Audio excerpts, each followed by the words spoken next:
Og husk nu, drenge, tænd for damerne og ikke komfuret. Den er 220 grader.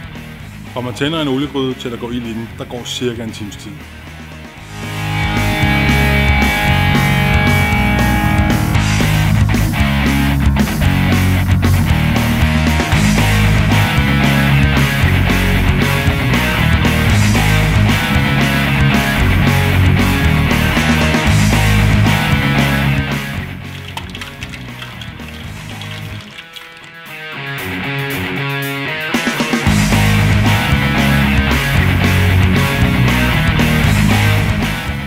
Først går ild i din oliegryde, så brug aldrig vand til at slå.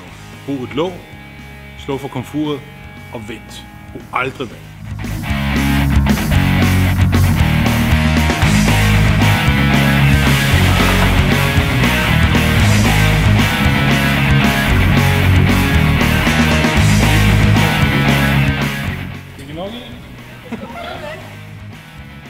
Så husk, drenge, alkohol og komfur er en livsfarlig cocktail.